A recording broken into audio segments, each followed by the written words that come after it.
¿Listo? No, Pues pues bueno, dígame como cuántas personas más piensan que se van a unir. mm, pues ya no deben de faltar muchas, pero si quieres ya vamos empezando. Pues bueno, antes de comenzar con la plática del día de hoy, les quiero presentar a todos al doctor Jesús Otero, quien va a ser nuestro profesor en el módulo de glaucoma. Pues el doctor Otero es oftalmólogo especializado en glaucoma, egresado del Instituto Mexicano de Oftalmología. Actualmente trabaja como médico adscrito en este mismo hospital. Y pues bueno, en este curso nos va a ayudar con sus conocimientos y su experiencia para pues retroalimentarnos y profundizar un poquito más en las patologías que vamos a ir viendo. Y pues bueno, sin más dilatación, bienvenido doctor, muchas gracias por acompañarnos y vamos a empezar, Osvaldo. Y pues nada más, igual gracias Fer por la presentación. Gracias también a Luis por haberme invitado aquí a la coordinación del curso. Igual, pues digo, no se preocupen, igual que ustedes también pues, soy doctor, pero pues no tienen que decirme doctor, con que me digan Jesús está bien. Si tienen ahí cualquier pregunta a lo largo de la clase, pues me pueden ir diciendo. Igual si veo ahí como algún dato, relevante o que les pueda servir o que sea de importancia, pues también ahí se los voy compartiendo. Y pues bueno, vamos a dar inicio. Muy bien, buenas noches. Me presento, soy Ubaldo Leiva Martínez, residente de segundo año. Pues vamos a comenzar lo que es el módulo de glaucoma. Muchas gracias al doctor Otero por apoyarnos con este módulo y con las clases. Bueno, pues vamos a comenzar. A mí me toca hablar sobre lo que es la anatomía del ángulo y la fisiología de lo que es el humor acuoso.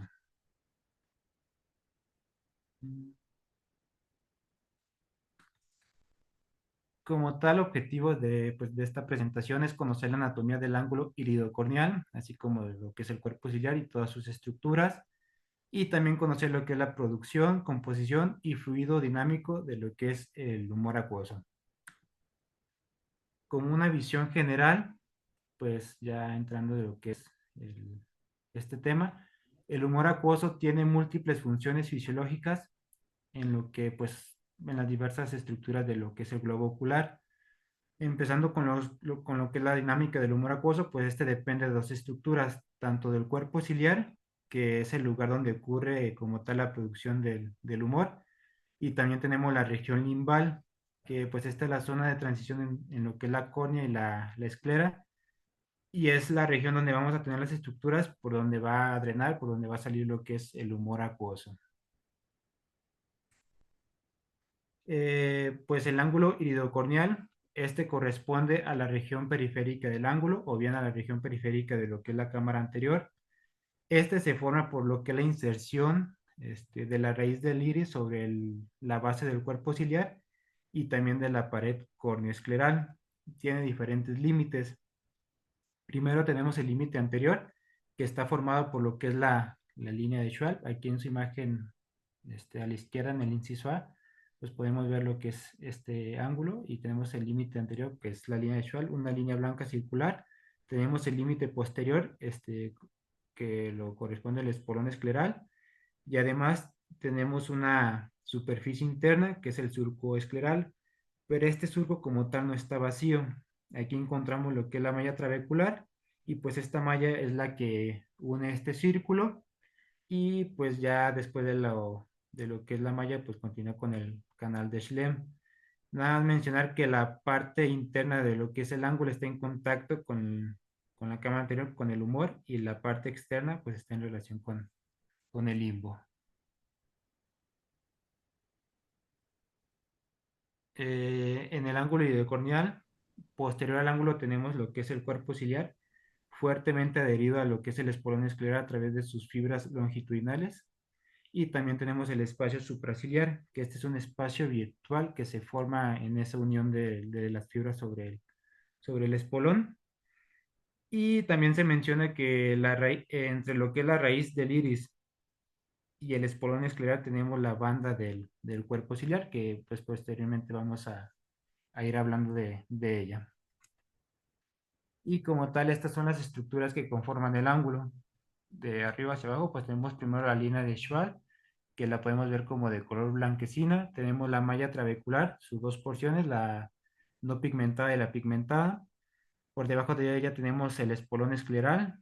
Después sigue el cuerpo ciliar, que como tal es la banda del cuerpo ciliar. Y también tenemos lo que es la raíz del iris. Ya explicando o describiendo cada una de las estructuras, empezamos con lo que es la línea de Schwab. Esta es una zona limbar anterior, corresponde a la porción anterior como tal del ángulo y se dice que es un anillo circunferencial. Corresponde a la terminación periférica de la córnea o en este caso a la terminación de la membrana de Descemet y está formada por fibras de colágeno y de tejido elástico. Esta línea de Schwab es de color blanquecina y se utiliza como punto de referencia para pues, determinar lo que es la amplitud del ángulo. En su imagen a la derecha superior tenemos una micrografía electrónica que como tal nos muestra esa transición de lo que es el endotelio corneal con lo que es la malla trabecular. Y en esta transición pues es como tal la línea de Schwab. Y en su imagen de abajo, la línea de Schwab corresponde a lo que es el número 1. Y aquí en el número 5 pues podemos ver lo que es una sinequia anterior periférica. Después o debajo de lo que es la línea de Schall tenemos la malla trabecular. Esta se dice que es una esponja de tejido conectivo, que como tal pues está formada por láminas trabeculares y también lo forman fibras de colágeno y fibras elásticas. Posterior a la línea de Schwall, bueno, se encuentra posterior a la línea de Schwall y tiene una forma triangular, donde tenemos el ápice en lo que es la línea de Schwall y su base en lo que es el espolón. Está formado por lo que son tres regiones. La malla uvial, que esta es más interna, se dice que está formada por una a tres capas o vigas, y aquí tenemos poros de tamaño de 25 a 75 micras. En la capa del medio, la malla corneoescleral, esta está formada por 8 a 15 vigas, o bueno, en este caso capas, y sus poros miden de 5 a 50 micras. Y ya más externo tenemos el tejido yuxtacanalicular, que está formado por 3 a 5 vigas y sus poros son de 2 a 20 micras. Recordar que el tejido yuxtacanalicular genera la mayor resistencia sobre el drenaje del humor acuoso. No se considera como tal malla, sino como un tejido que se suspende en una matriz extracelular formada por glucosaminoglucanos. Y ya por dentro de extracanalicular, este sí guarda mucha relación con el canal de Schlemm. Nada más mencionar que pues la porción interna de lo que es el tejido yuxtacanalicular guarda relación con la malla corneoescleral y la porción interna, que en este caso el endotelio interno del tejido yuxtacanalicular, bueno, el endotelio externo, perdón, del tejido yuxtacanalicular corresponde al endotelio o capa interna del canal de Schlemm.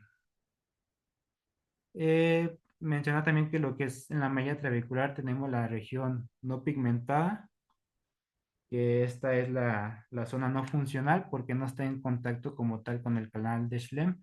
Y tenemos la región pigmentada, que esta es la que se considera como funcional, ya que guarda relación aquí con el canal.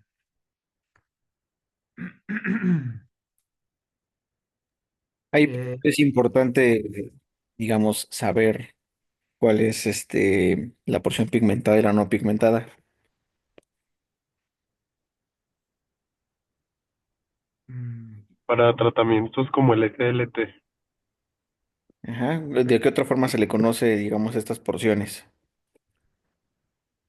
A la no pigmentada y a la pigmentada tienen, digamos, como otra, digamos, esa sería como una manera de describirla por su coloración y por las estructuras.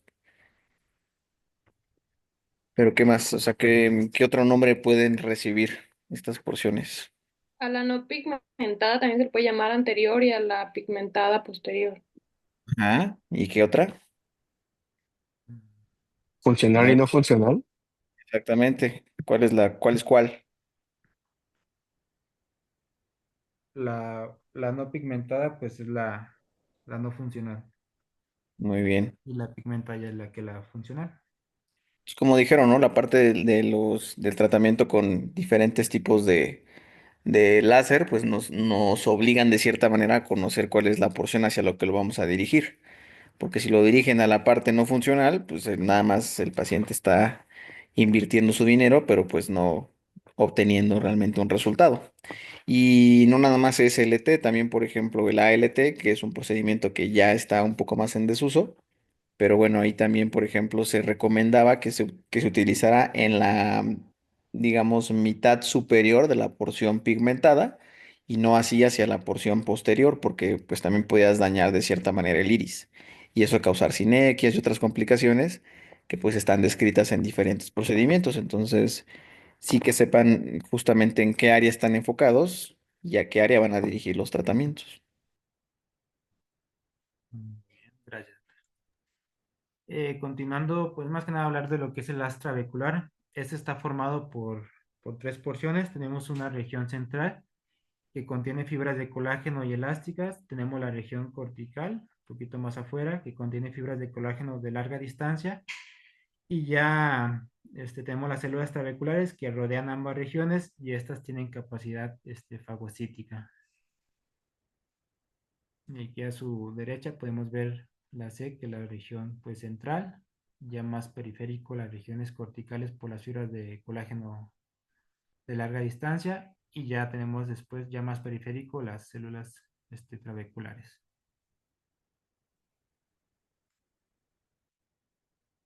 Por dentro de lo que es el canal, la malla trabecular tenemos el canal de Schlemm, que este es un canal con revestimiento endotelial de 360 grados. Este se encuentra dentro del ángulo. Su luz se mide de 190 a 370 micras y tiene una pared interna.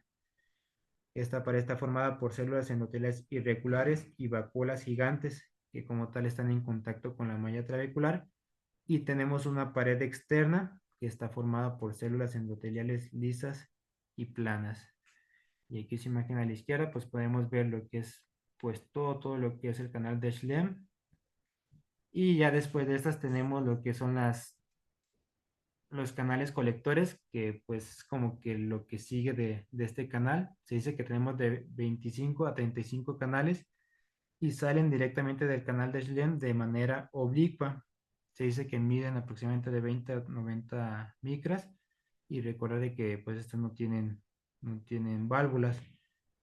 Su destino pues final son las venas epiesclerales. Aquí mencionar que existen dos sistemas de salida. Tenemos el directo, que como tal vasos de gran calibre drenan directamente a las venas epiesclerales, es decir, vasos que salen directamente del canal de Schlemm van a llegar a lo que son las venas epiesclerales, como tenemos aquí las venas acuosas de Usher.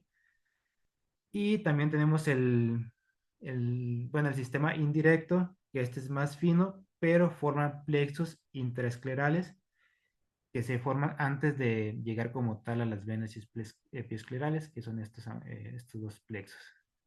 Entonces nada más recordar que es directo, o sea, a las venas epiesclerales, indirecto, que antes de llegar se forman plexos intraesclerales. Ya después seguimos hablando de lo que es el espolón escleral. Este es el límite posterior de lo que es el surco escleral. En la gonioscopía lo vamos a encontrar de color blanco nacarado y este está formado por fibras de colágeno, un 80%, y por fibras elásticas hasta un 5%. Cuando el músculo ciliar, como tal, sus fibras longitudinales, como se insertan en el espolón, al contraerse, pues tiran o jalan lo que es el espolón a la parte posterior y esto resulta en un agrandamiento de lo que son los espacios intertrabeculares y nos permite además aumentar el tamaño del canal de Schlemm, por lo cual pues va a permitir un mayor flujo del humor a través de esta vía. Hablando un poquito ahora de lo que es el cuerpo ciliar, recordar que este tiene una forma triangular cuando lo encontramos de sección transversal, se dirige posterior a lo que es la hora serrata y pues su base, como tal aquí es donde se inserta la raíz del iris. Mencionar que sus fibras longitudinales pues se fijan fuertemente al espolón escleral. Consta de dos porciones, la pars plana, que en promedio mide 4 milímetros, Esta es una zona pigmentada y relativamente vascular, y tenemos la pars plicata que mide aproximadamente 2 milímetros. Esta es vascularizada, y aquí en la pars plicata es donde encontramos los 70 a 80 procesos ciliares que van a participar en la producción del humor acuoso. En promedio, pues tiene una longitud de 6 milímetros, pero también depende si se encuentra de manera nasal o de manera temporal. Cuando es del lado nasal, se dice que mide de 4,6 a 5,2 milímetros, y del lado temporal se dice que mide de 5,6 a 6,3 milímetros. Mencionar que pues como tal Eh, los procesos... Ubaldo, a ver, nada más para, digo, ¿te puedes trazar unas cuantas diapos? Si quieres, aún tenías ahí la parte del canal de Chile. Sí que ahí está bien. Por ejemplo, a ver, no sé qué año sea cada quien, así que nada más voy a agarrar así por al azar de la lista aquí de participantes. A ver, Laura, dime, ¿de qué año eres residente?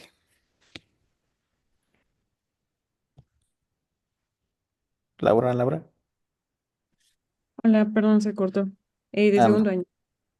bien, Laura. Entonces, ¿en qué pacientes puedes ver el canal de Schlemm? ¿O es normal ver el canal de Schlemm? ¿Es posible verlo con lo que llevamos revisado hasta ahorita?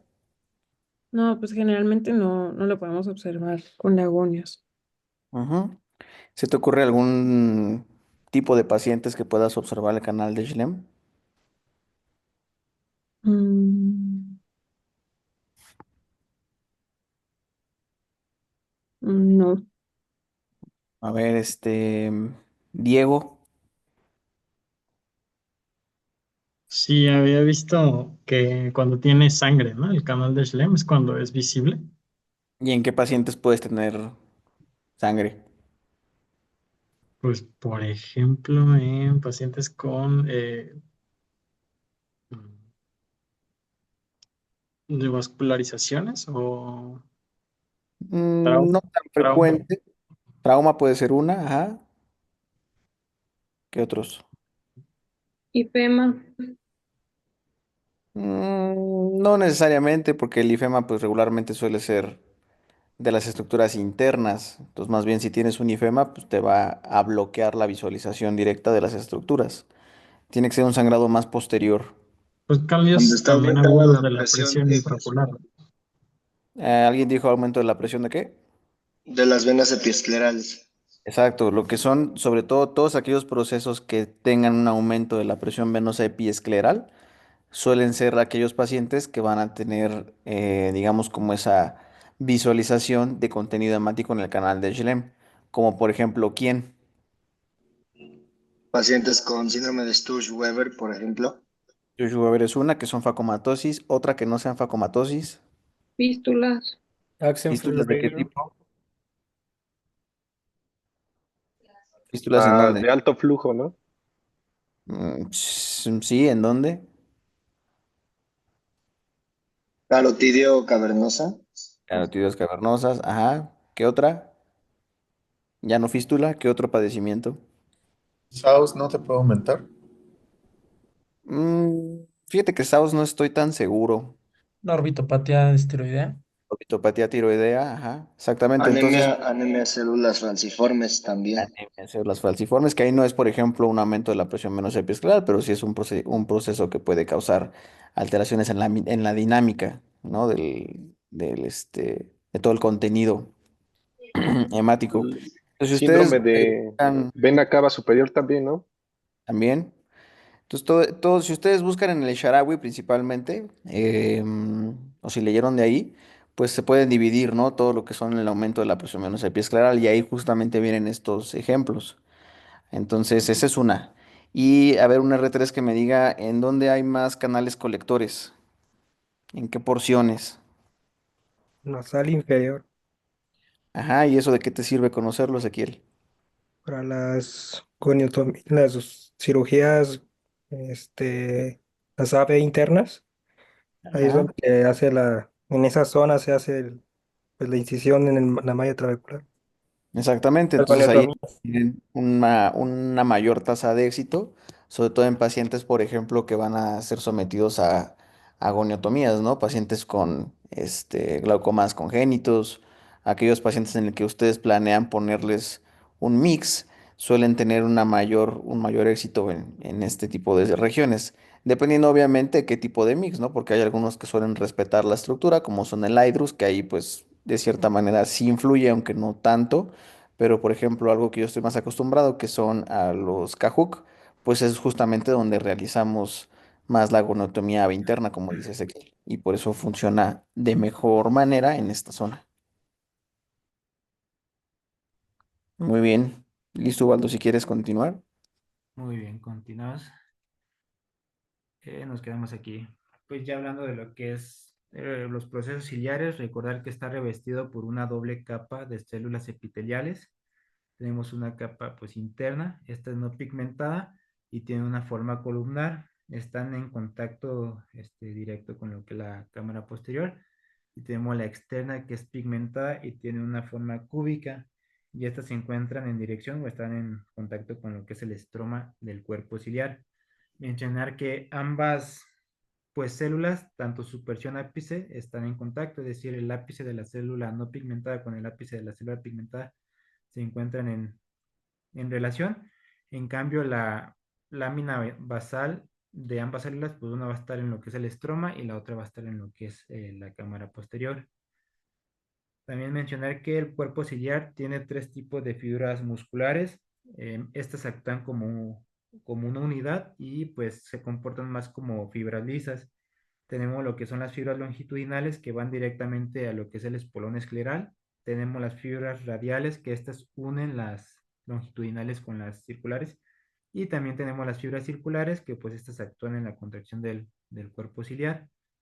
La inervación proviene de lo que es el tercer par craneal, sobre todo de las fibras parasimpáticas. El 97% de estas fibras se dirigen al músculo ciliar y el 3% se dirigen al esfínter del iris. Y pues aquí en su imagen a la izquierda superior podemos ver la relación que tienen ambas células epiteliales a través de desmosomas, uniones estrechas, zónulas occludens, que pues van a participar en el paso de fluidos para la formación del humor acuoso. Y hablando un poquito lo que es la banda del cuerpo ciliar, pues esta es la parte visible de lo que son las fibras longitudinales del cuerpo. La encontramos entre la inserción del iris y lo que es el espolón escleral. Se dice que es más ancha, sobre todo en cámaras anteriores amplias, como en miopes o pacientes áfacos. Por aquí se da lo que es el drenaje no convencional o el ubioescleral, por, por donde pasa el humor acuoso a lo que es el espacio supraciliar y luego al espacio supracoroideo. Y aquí podemos ver, pues en su imagen a la derecha superior, la relación o la letra BC, pues la banda del cuerpo ciliar entre el espolón y la raíz del iris. Y también vamos a ver un poquito de lo que es la raíz, pues esta como tal se inserta en la base del cuerpo ciliar, en la porción anterior. Su relación con la malla depende de cómo se inserta, así como de su forma. A la derecha tenemos la clasificación de Spike, que bueno, esa la vamos a abordar después, pero aquí podemos ver cómo se clasifica de acuerdo a su inserción en lo que es la cámara anterior. En lo que es arriba, se clasifica en A, B, C, D, E, de acuerdo a su inserción, si es anterior a la línea de Schwall, si es posterior, si se inserta en lo que es el espolón escleral, detrás del espolón, o bien en lo que es en la banda ciliar. Y hasta abajo tenemos cómo se clasifica de acuerdo a la configuración de lo que es el iris. Tenemos la clasificación, bueno, la letra S, que corresponde o nos dice que pues, es un iris empinado o un iris convexo. R de regular, la Q de cóncavo anteriormente y la P que tiene una configuración plateo, que más que nada da esa configuración en meseta. Y eso fue en relación a lo que es la anatomía del ángulo. Ahora vamos a ver de la fisiología del humor acuoso. Si quieres nada más, antes de que continúes, Sí, claro. hay algo que sí mencionaste que es, por ejemplo, el limbo, ¿no? Que es justamente la relación que, digo, la estructura que guarda como mayor relación con el ángulo. Pero hay algo que se llama limbo anatómico y hay otro que se llama limbo quirúrgico. No sé si leíste algo de eso o alguien leyó algo relacionado. Mm. A ver, Paola Ceja. Tengo entendido que el limbo, o sea, el limbo quirúrgico son los 2 milímetros posteriores a la línea gris que forma esa unión. ¿Qué unión? En la unión, o sea, la unión entre la córnea y la esclera como tal. Ok, y entonces, ¿cuál es el limbo anatómico? Pues justo la línea esa gris que se forma. Ok, ¿y cómo distingues entonces el limbo quirúrgico? Ah, vas bien. Pues prácticamente midiendo, ¿no? O sea, Sí, pero por ejemplo, ¿de qué año eres? de segundo año. Segundo año. ¿Has entrado a trabeculectomías? No. ¿No? Bueno, entonces el limbo quirúrgico, como tú dices, es una región que es más posterior, ¿sale? Y el limbo quirúrgico no es visible a menos de que estés haciendo una cirugía, ¿sale? La diferencia está justamente en el cambio de coloración que tú vas a observar conforme tú vas disecando, digamos. Conforme tú vayas levantando la esclera para diferentes procedimientos, como por ejemplo la trabeculectomía o la EPNP, que no sé si en algún momento la van a mencionar en alguna de sus clases. Pues justamente lo que ustedes tienen que saber para ver si están en una buena profundidad o si están en en un buen sitio anatómico, es justamente el limbo quirúrgico, que es un cambio de coloración de la esclera hacia, digamos, como la córnea o toda la porción interna, para que ustedes sepan en qué región se encuentran y que no se vayan a ir ni más profundo ni tampoco más superficial, porque a final de cuentas eso puede comprometer su cirugía. La diferencia es esa, ¿no? El limbo anatómico, que es el que ustedes pueden ver en lámpara de hendidura, y sí, el limbo quirúrgico que se encuentra justamente a esa distancia, pero es únicamente visible a través de o haciendo una cirugía, pues. Y pues bueno, las fotos que mostraste, Ubaldo, sí son buenas fotografías o buenos esquemas con respecto al ángulo, pero eso no se ve en todos los pacientes. O sea, hay pacientes que, no sé, si te llega este Andrés a la consulta y le pones el gonios, pues no es lo mismo que tú veas a Ángel que se está riendo ahí en su cámara y pues, que le veas el ángulo. Entonces, ¿cuál es una maniobra en la que tú puedes, de cierta manera, inferir, o bueno, o saber un poco la profundidad o las estructuras que tú estás viendo si un paciente tiene la malla hipopigmentada? Que de hecho lo pusiste en dos imágenes, pero no lo mencionaste. Pues se puede utilizar, por ejemplo, esta, la maniobra de la cuña, o sea, para Ah, identificar lo que es la línea de Schwall, que es la unión entre las que se forman en la córnea externa con la córnea interna. ujú. ¿Y cómo lo realizas? Donde se une, pues ahí es como tal la línea de Schwall. Había Ujú. visto que es cuando, como tal, el brazo de iluminación se inclina un poquito hacia adelante, de 30 a 60 grados, tratando de como formar ese haz. O sea, la verdad nunca lo he hecho, pero es como que inclinar lo que es el brazo de iluminación. Sí, vas a inclinar tanto, digamos, unos 40 60 grados anteriores y 60 a 40 60 grados laterales. Y justamente donde formas esa intersección, tanto de la córnea, yo no puedo poner mi puntero, pues, pero justamente la línea que se ve, ándale, esa es la córnea, ¿sale? Ajá. Es como la córnea, la pared externa y la otra es la pared interna. Entonces, donde hay esa intersección, justamente es donde termina el tejido corneal y empieza el tejido angular o la línea de Schwalbe, como tú lo mencionas. Ahora, ¿saben quién describió esa maniobra o cuál es el epónimo de esa maniobra?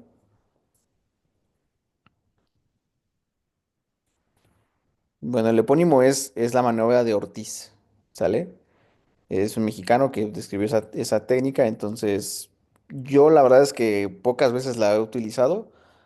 Porque bueno, de cierta manera a veces uno puede inferir con diferentes Pues digo, no quiero sonar sangrón, pero sí un poco experiencia, pero también a veces si la cámara está un tanto amplia, si logran ver la banda del cuerpo ciliar, si logran ver otras estructuras, pues ya no necesitan de cierta manera estar buscando la línea de Schwalbe. Una de las estructuras que son más consistentemente pigmentadas y que no varían tanto en la coloración suele ser la banda del cuerpo ciliar.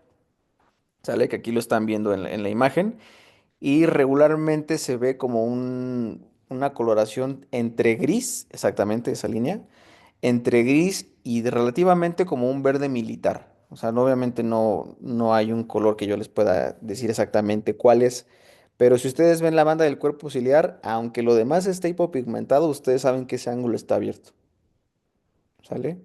Entonces son nada más tips para que ustedes puedan más o menos ir checando. Y recuerden que, bueno, seguramente, bueno, no me acuerdo si me toca coordinar esa clase que es gonioscopia, creo que no, pero para que siempre hagan las maniobras de revisión, siempre con la luz apagada, ¿sale? Que el paciente obviamente esté cómodo, que sus lentes estén limpios, porque me ha tocado que pues, presentan pacientes y el lente todo rayado, ¿no? O lentes que requieren meticel y no les ponen meticel. Entonces, nada más para que vayan ahí agarrando un poco de práctica y pues ni modo, o sea, en el primer y segundo año sí pónganle el lente a todos, ¿sale? Para que entre más ángulos ustedes vean, pues puedan saber un poco con mayor certeza los siguientes pacientes, pues cómo se encuentra y duden cada vez menos. Y si tienen dudas, pues pregunten, a final de cuentas, sus R más yo creo que les van a echar la mano y que no nos van a dejar ahí ahogarse solos.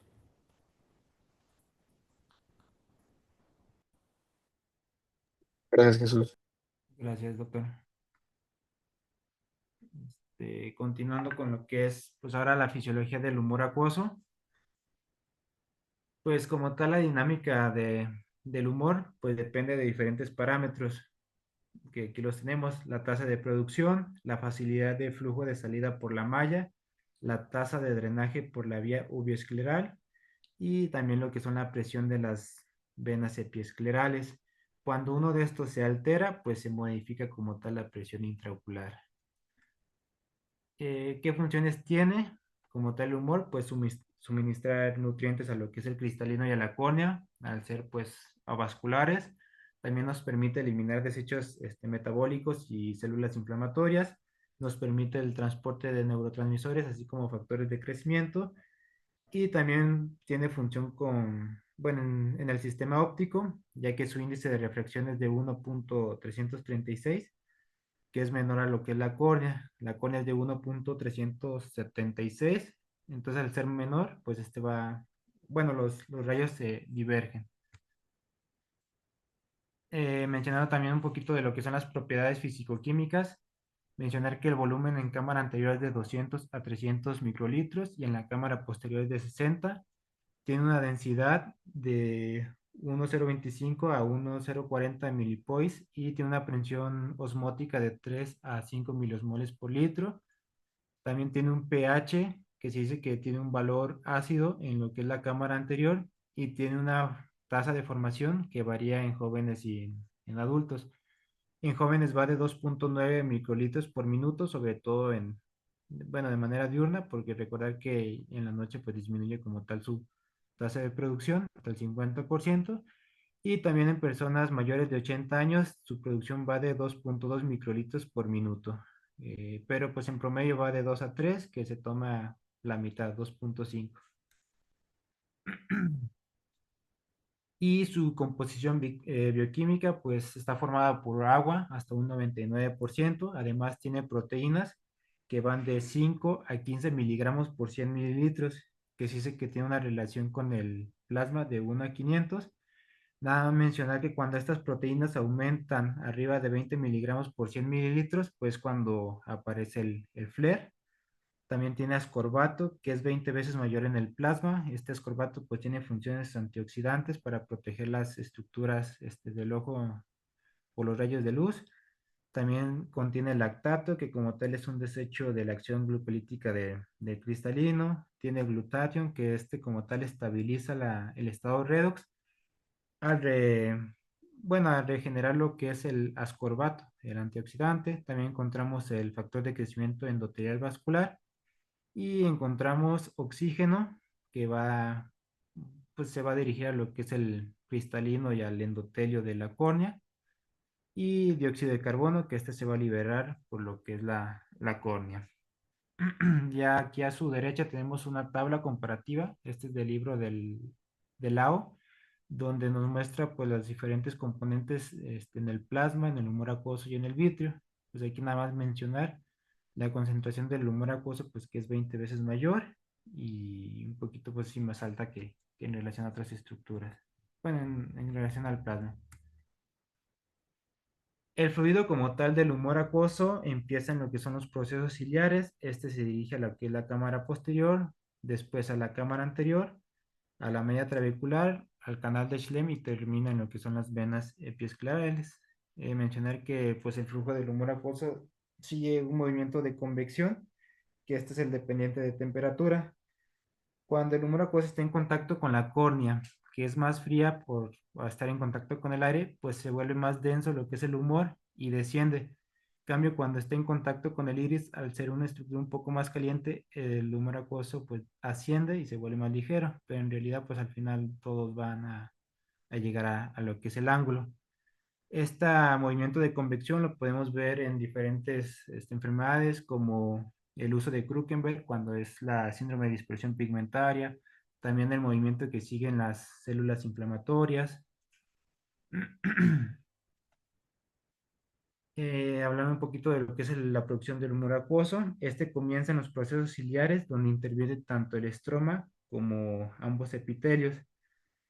El epitelio no pigmentado tiene uniones estrechas, por lo que su paso es muy selectivo al fluido y a los iones. En cambio, el epitelio pigmentado es pues, más permeable y este sí permite un paso paracelular.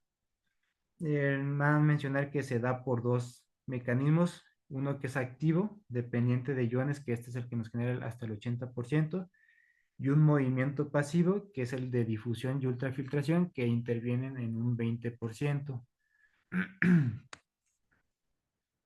Hablar un poquito de lo que es el epitelio ciliar, pues está formado por el epitelio pigmentado que contiene gránulos de melanina en su citoplasma, y tenemos el epitelio no pigmentado que pues está en fuerte relación con la cámara posterior.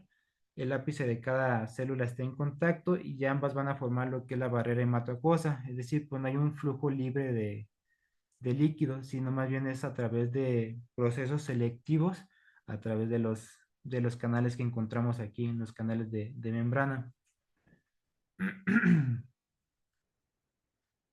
Y aquí tenemos los tres mecanismos por lo cual ingresa el humor a la cámara posterior. Tenemos la secreción activa, que como tal esta es la movilización de iones contra un gradiente electroquímico que pues como tal requiere energía. Aquí participan la enzima sodio-potasio ATPasa. Tenemos lo que es la ultrafiltración, que este es un movimiento dependiente de presión a lo largo de un gradiente de presión. Este sí es sensible a los cambios de presión. Y tenemos lo que es el movimiento de difusión, que ese es un movimiento pasivo de iones a través de una membrana por un gradiente de concentración. Mencionar que la difusión y la ultrafiltración se dan como tal en los capilares del estroma, en cambio lo que es la secreción activa, este se da en las células no pigmentadas.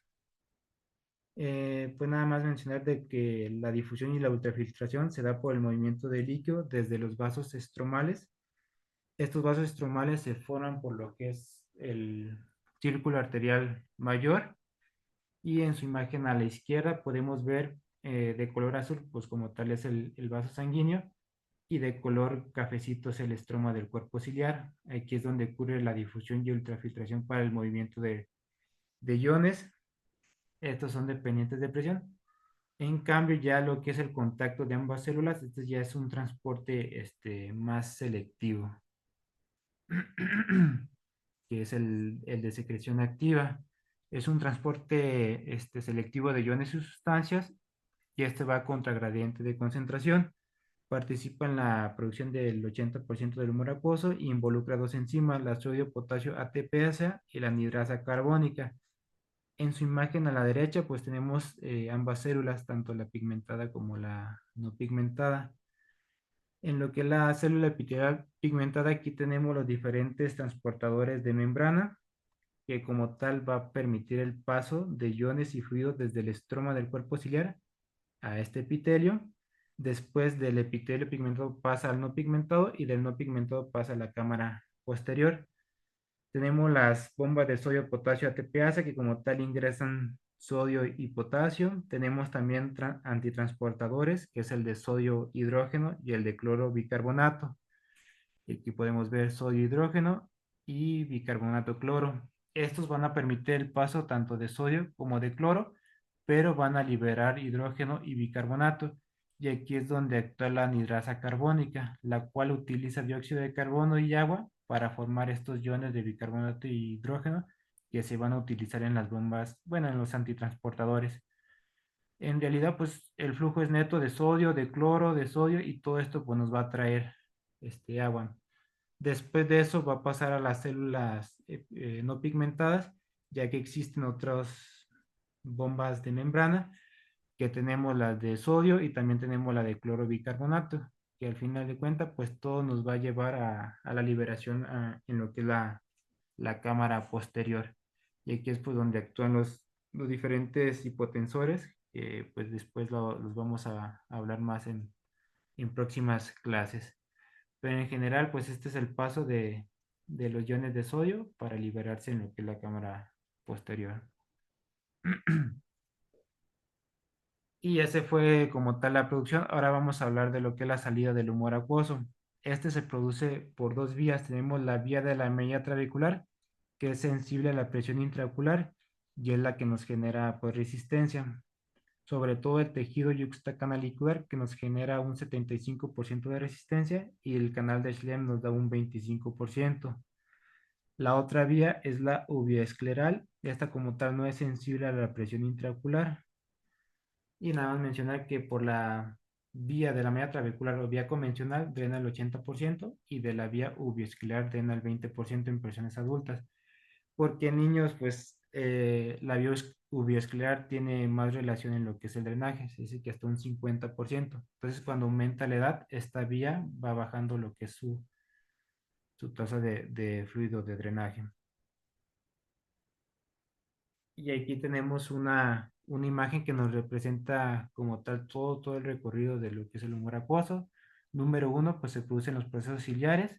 El humor acuoso tiene dos direcciones, tanto a la cavidad vítrea como a lo que es la cámara anterior. Y aquí va a tener dos vías de salida, lo que es la vía de la malla trabecular y la vía uveoescleral.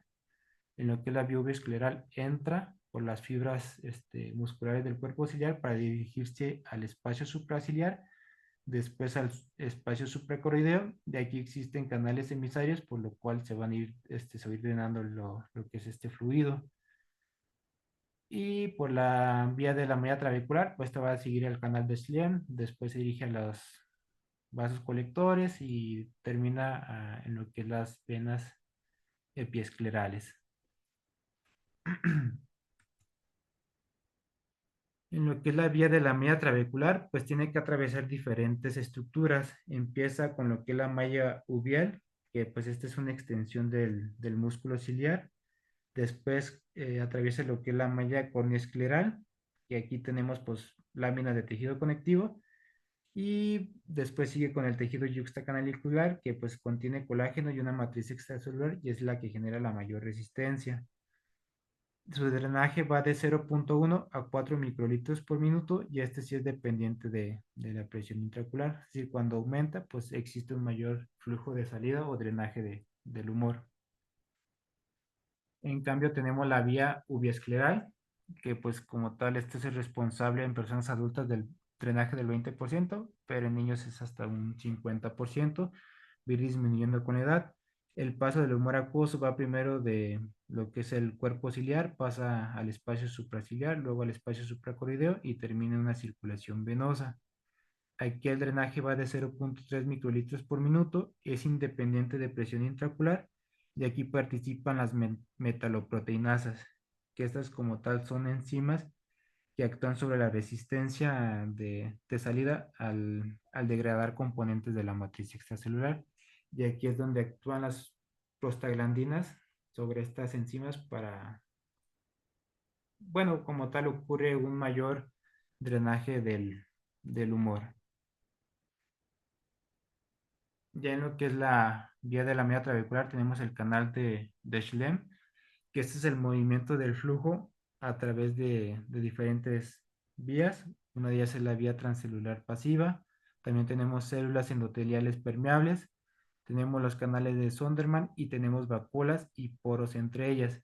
En su imagen a la derecha, superior, que es esta de círculos, aquí podemos ver las vacuolas gigantes que encontramos en este canal de Schlemm, que permiten la formación de poros que van a generar un flujo pues libre desde el tejido yuxtacanalicular a lo que es el canal de Schlemm. Aquí en la imagen de abajo también tenemos la vacuola gigante y cómo se forman estos poros que permiten el contacto y el fluido de esta sustancia. Después del canal de Schlemm pasan a lo que son los canales colectores, que como mencionamos son de 25 a 30, después a las venas acuosas, que estas son 8 en promedio, llegan a las venas epiesclerales, después se dirigen a la vena oftálmica y terminan como tal en el seno cavernoso, que este es el recorrido desde el canal de Schlemm hasta el seno cavernoso. Y ya pues se menciona como tal las enfermedades que pueden alterar lo que es el drenaje más que nada alterar la presión venosa epiescleral, que es como la orbitopatía distoridea, las cistas arteriovenosas, que estas aumentan esa presión, impiden como tal o generan cierta resistencia en el drenaje del humor acuoso. Hablando un poquito de lo que es la contracción del músculo ciliar y de las células de la red trabecular, pues nada más mencionar que la contracción del músculo ciliar, sobre todo de las fibras longitudinales que se anclan o que están en lo que es el espolón escleral, pues estas al contraerse permiten un mayor flujo de salida. Además de que existen mecanorreceptores que estos van a actuar estimulando la contracción, permitiendo que se abran estos espacios cuando hay aumento de la presión intraocular. Es decir, existen estos mecanorreceptores en estas zonas que nos detectan esos cambios de presión y cuando aumentan, pues nos genera una contracción del músculo ciliar y así permitir un mayor drenaje o salida del humor. También actúa lo que es la estructura de la matriz extracelular, sobre todo del colágeno, glicoproteínas, proteoglucanos, glucosaminoglucanos.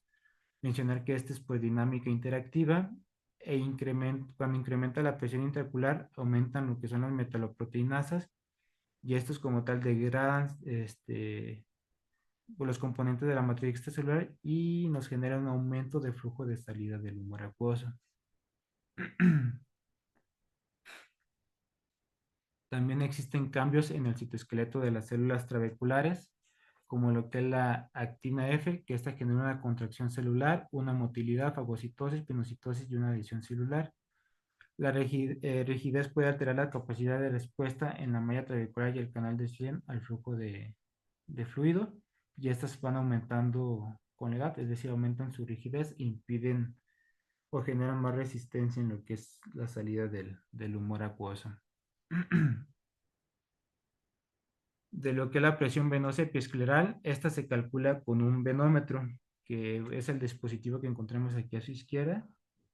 Este tiene una membrana, bueno, una punta con una membrana que se coloca cerca del limbo. Vamos a buscar lo que es una vena epiescleral y al encontrarla, que pues resulta difícil, vamos a girar la perilla, que esto nos va a ir aumentando la presión y al irla girando, pues vamos a colapsar lo que es la vena y el resultado que nos dé, pues corresponde a la presión venosa epiescleral. Sus valores dependen, tienen un rango de 7 a 14 milímetros de mercurio y aumentan de 1 a 9 cuando el paciente va de sentado a posición supina y se dice que un cambio de 1 milímetro de mercurio en la presión venosa epiescleral genera un cambio de 1 milímetro de mercurio en lo que es la presión intraocular.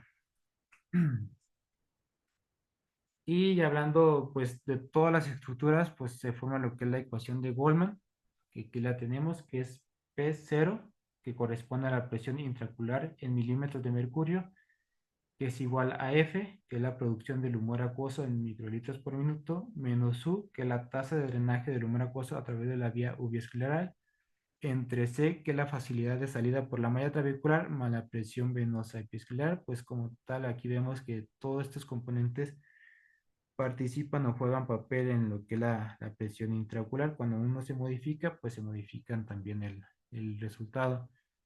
Y a su derecha tenemos una gráfica que nos muestra cómo se comporta lo que es la presión intraocular en función a la facilidad del drenaje del humor acuoso. Entre más resistencia sí, entre más resistencia que se genere en la facilidad del humor acuoso, pues mayor va a ser la presión intraocular. En cambio, cuando hay una mayor facilidad de salida, pues la presión disminuye. Toman como tal parámetros constantes, aquí los podemos ver, sobre todo que la producción del humor acuoso lo toman como un promedio de 2.5 microlitros por minuto, la vía ubioscleral que corresponde a un 35%, y la presión venosa episcleral la toman como 7 milímetros de mercurio. Podemos ver que mm, pues la resistencia a lo que es flujo de ubioscleral es un 35% que corresponde aquí al 0.3. Si nos vamos a la gráfica, pues más o menos es un valor de 15 milímetros de mercurio, que es como el rango normal que se considera. Y pues hablar un poquito de lo que es la fluorofotometría. Permite evaluar lo que es la producción, el flujo y eliminación del humor acuoso. Nos mide de manera indirecta lo que es la producción. Depende de lo que es la concentración de fluorosina en cámara anterior. El método, pues se dice que se instilan dos fluorosina sódica al 2%, se espera de 30 a 60 minutos y con un fluorofotómetro mide la concentración cada 30 minutos hasta 4 horas. Y como tal, esto nos permite medir la fluorosina, cómo se va perdiendo en lo que es la córnea, cómo se va perdiendo en lo que es la cámara anterior con el paso de tiempo, y todo eso lo dividen con la concentración promedio en lo que es la de fluorosina en la cámara anterior. Y este es como tal un método indirecto por lo cual pueden o detectar en lo que es la producción del humor acuoso. Y sería todo de la clase.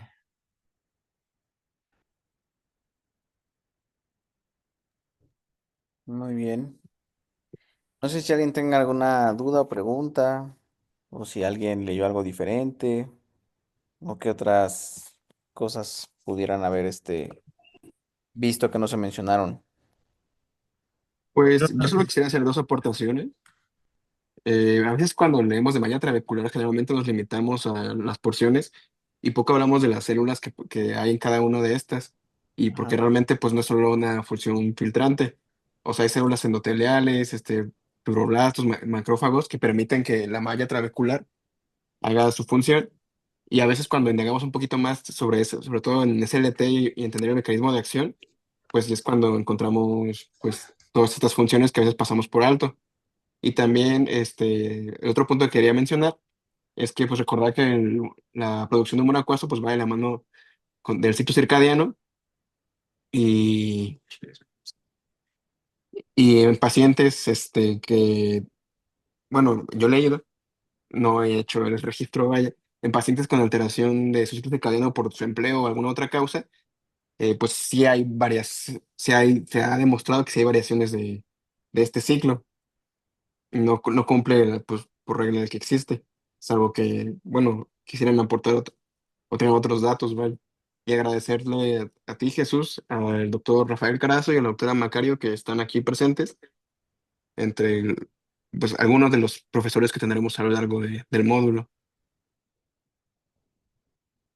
Sí, exacto. O sea, de hecho, lo del ciclo circadiano, pues tenemos como planeado mencionarlo también en la clase de presión intraocular, pero justamente es algo que, pues sí, directamente se relaciona con la presión, se relaciona con con picos de presión, y eso pues también es importante al momento de los registros, ¿no? Porque, o sea, digamos, el hecho de que un paciente vaya a consulta y le tomen la presión, ¿cuánto tiempo se tardan en tomarle la presión a un paciente? Un minuto. Bueno, si eres R1 y ya si eres R3. Menos 15 segundos. Entonces, imagínese que le estás condenando a un paciente a decirle, usted tiene la presión en 16, ¿no? En ese momento. ¿Y va a tener 16 todo el día? Pues no, exacto, ¿no? Entonces, no es válido a lo mejor a veces que nosotros le tomemos la presión en un solo momento del día, ¿no? Por eso a veces también están lo que se llaman curvas horarias. Ahora también existe, pues, un poco, métodos un poco más modernos que ya no dejan al paciente ni hospitalizado, ni tampoco dejan ahí a un residente de guardia estarle tomando la presión cada cierto tiempo, sino algunos otros mecanismos como el iCare Home, que justamente ayuda de cierta manera a tener una idea de cómo está la presión a través de este ciclo circadiano que menciona Luis, y que a veces pues no es tan sencillo porque el simple hecho de despertar a un paciente para tomarle la presión va a generar pues una diferencia y pues sí, una toma quizá no tan válida, ¿no? Pero esa es una buena observación. ¿Qué más? Yo nada más tenía la duda si hay alguna situación en la que ocupemos, o sea, fuerzas pedir fluorofotometría o venomanometría o nada más son como fines de investigación. Pues mira, yo nunca lo he solicitado porque a final de cuentas sí creo que tienen más un mecanismo de investigación, o a menos que tú tengas una alta sospecha y que clínicamente no lo estés viendo, sino que son cosas que te van a ayudar de cierta manera a tener un diagnóstico un poco más certero, un poco más exacto.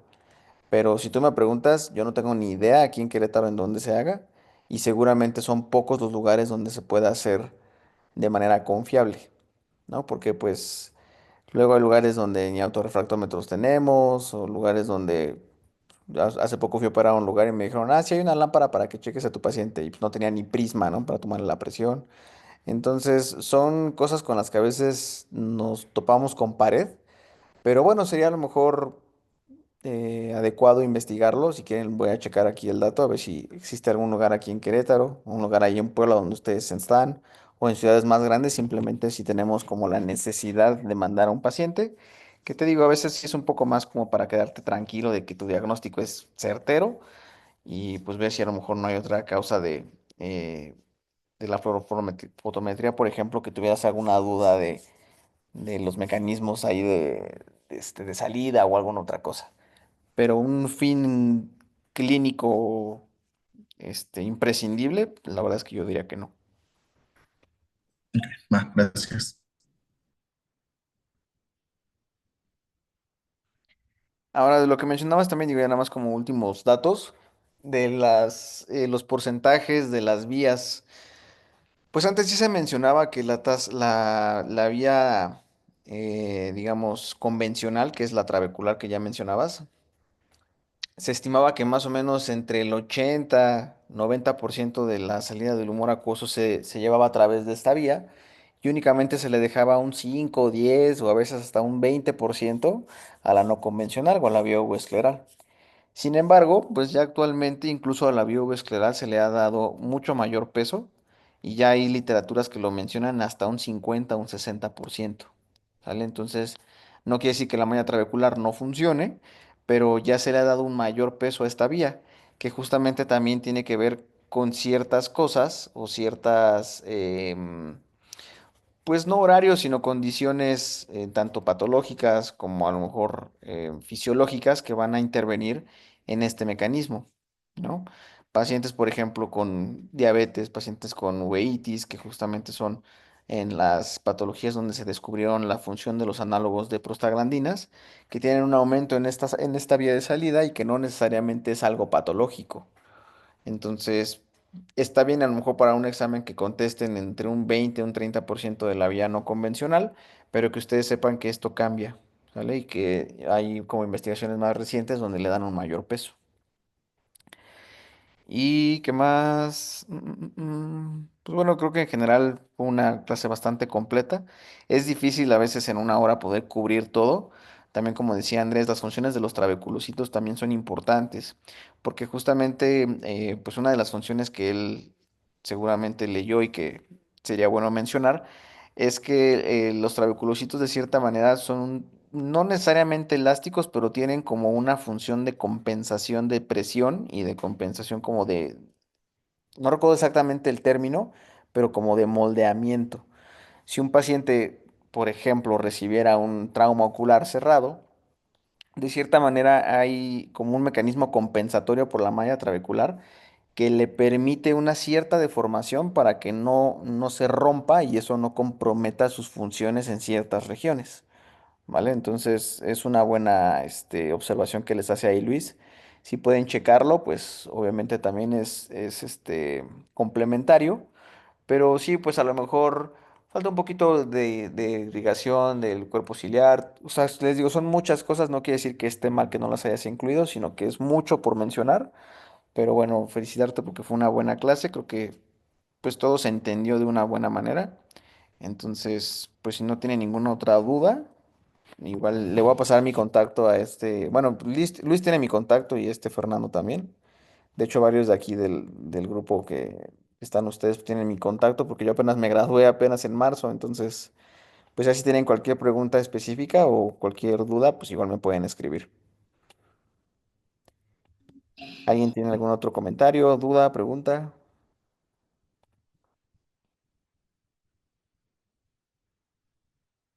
Bueno, pues si no, entonces, Hola bueno, Doc, ¿cómo está? Buenas noches, soy el doctor Yepes, Carlos Yepes, soy el profesor titular de la residencia y pues nada más quería agradecerle la atención que está teniendo con los muchachos junto con sus demás compañeros maestros, que ya los consideramos maestros, con respecto a este tema tan importante y sobre todo que pues tenga una buena guía para que sigan aprendiendo, ¿no? Y sobre todo más también que son generaciones que apenas están saliendo pues con mucha mayor empatía y mucho mayor apoyo a sus compañeros, a sus casi jóvenes de su misma edad, se pueden tener una buena relación y pues yo muy agradecido con todo el apoyo tanto de usted como digo y los maestros que también están aquí presentes.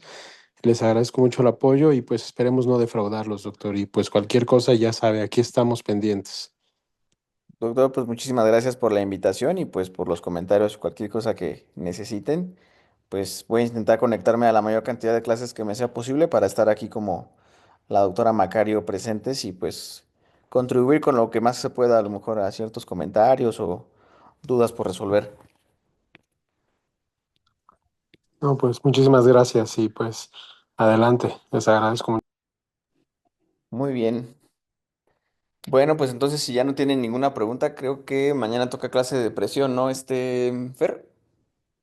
Sí, Vale. Entonces igual nos vemos mañana aquí a esta hora. ¿Sale? Jesús, muchas gracias. gracias. Bueno, Gracias. gracias. Mañana. Gracias, Jesús. Nada.